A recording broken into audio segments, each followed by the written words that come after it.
Hey everybody, what's going on? Welcome to From Cards to Bats, episode number 3. And this episode, we are going to go ahead and pick up with the final regular season game that will be shown for the Bats this season. It is against the 49ers, and the 49ers are winless. So we're hoping we can get a win here, but not starting off well with an interception there. And now the 49ers have their chance to get in the end zone first. There you see Carlos Williams with a good run. And now the throw to the outside and a touchdown for the 49ers. So the 49ers on the board first with a touchdown. 3rd and inches. There's Venneton Daniel, and he will pick up the first down. Now on a 3rd and 6 incomplete pass from Andrew Cochran. So that'll bring up a 4th and 6. In which case they will punt, and now the 49ers on 3rd and 9 are going to go ahead and complete a pass. That is going to get them a 3rd and 8 later in the drive, which the Bats will stop. But the 49ers now with Matt Castle at quarterback instead of Colin Kaepernick like earlier in the season, they will be up 10-0. A winless team is up 10-0 on the Bats. This is getting embarrassing. And now a 4th down. The Bats are going to go for it. And another interception. Huge for the 49ers to be able to now have a chance, and broken tackles abound as they get to the 1-yard line here. And now they're going to be able to punch this one in as they do with a touchdown to give the 49ers a 17-0 lead now. There's another throw and another interception. Just Andrew Cochran just playing outright horrible today.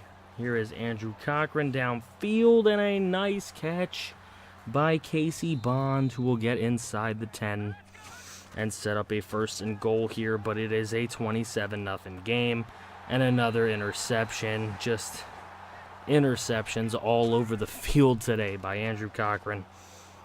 Now he's going to throw the check down, this time to McMillan. McMillan will get it inside the 10. And now a run. Venneton Daniel will get it to the 1-yard line. Now from the 11 after a penalty. Cochran fumbles the football backwards. Picked up by the Bats, so not a turnover. But still bad play, and at least the Bats are able to get onto the board here in the 4th quarter with a field goal. They did not want to shut out against a winless team.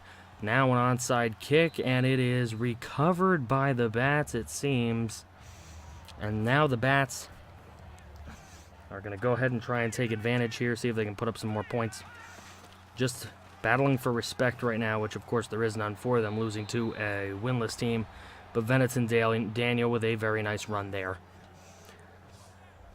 And there's your final 27-11 after the 2-point conversion. Matt Castle strongly outdueling Andrew Cochran in this one. Kerwin Williams slightly outdueling Venneton Daniel, but only because of the attempts. And as you can see, Josh Huff, Victor Cruz, not the best receivers in the world on the 49ers right now, but they were able to get the job done today against this Bat team.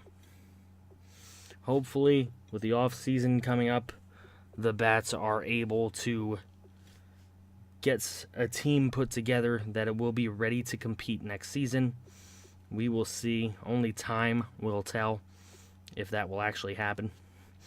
All right, here we go. We're taking a look at the end of the year stuff. As we go into the NFL standings, we take a look at the North, the Steelers and the Ravens making the playoffs, the Texans and the Jaguars out of the South, the Dolphins out of the East, and the Raiders out of the West. Then the Packers out of the North, the Bucks and the Falcons out of the South, the Cowboys and the Eagles out of the East, and the Rams out of our division in the West. We finish at 3-12-1. The 49ers finish at 2-14, one of those wins against us. But we should end up with some good draft picks. Andrew Cochran on the season, 3,200 yards, 21 touchdowns, 20 interceptions. Not a great season, but a average rookie season. And probably could have had some more yardage if he would have played a little more. He did have to miss a couple games earlier in this season.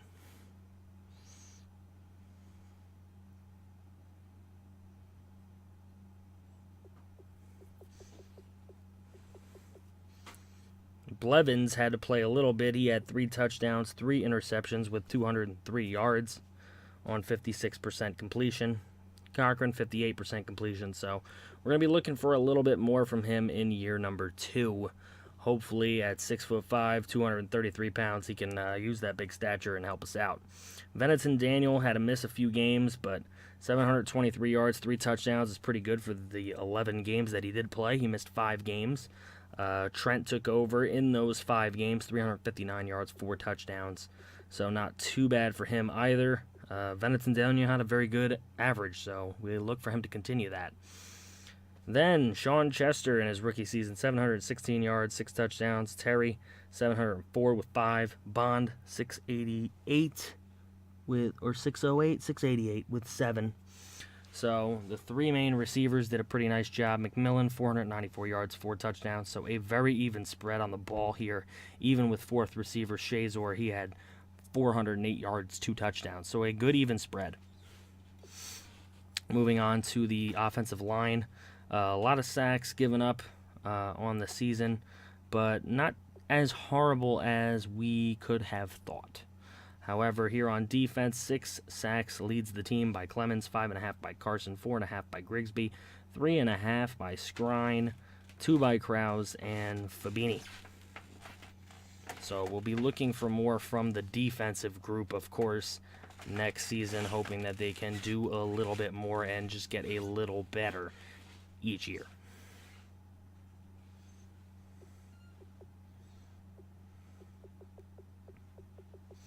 There's a couple more sacks individually by some guys. Devian Atkins, 2 interceptions, and 1 by all those other gentlemen. So really not very high on the interceptions, despite the fact that we took 3 corners in the draft last year.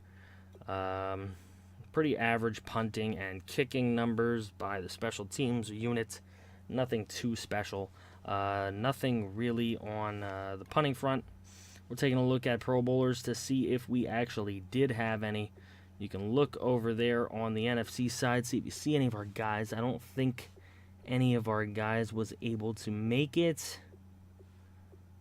I'm just looking here. Jordan Lawrence, Daniels, nope, Donald. I don't think any of our guys did make the Pro Bowl here. No, it doesn't look like anyone did. Nope, no one made the Pro Bowl. Looking at the, of course, season awards, Aaron Rodgers is your MVP. We're not going to have anybody in here. Coach of the Year, we're not going to be in there. But Dirk Cutter wins it. Offensive Player of the Year, Rodgers, we're not going to have anybody. Defensive Player of the Year, we don't have anyone. Offensive Rookie, Andrew Cochran wins that. And a bunch of other bats on the list, obviously. We had a ton of rookies. Defensive Rookie of the Year, we do not win with Devian Atkins or Grigsby or Sayers. So, didn't win with any of those gentlemen. We're not going to win any of these awards, running back or anything. Wide out, we're not even there. Offensive line, nope. Defensive line, absolutely not. Linebacker, hell no. DB, nope. Kicker, nope. So here's the playoffs and how they played out. The Dolphins beat the Jaguars, Eagles over Packers, Raiders over Ravens, and Rams over Bucks.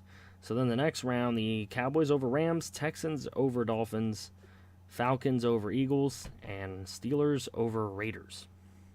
So then in the championship games, the Steelers killed the Texans, and the Falcons squeak it out over the Cowboys. So you have a Falcons-Steelers Super Bowl, and as you can see there, there's Pittsburgh winning another Super Bowl.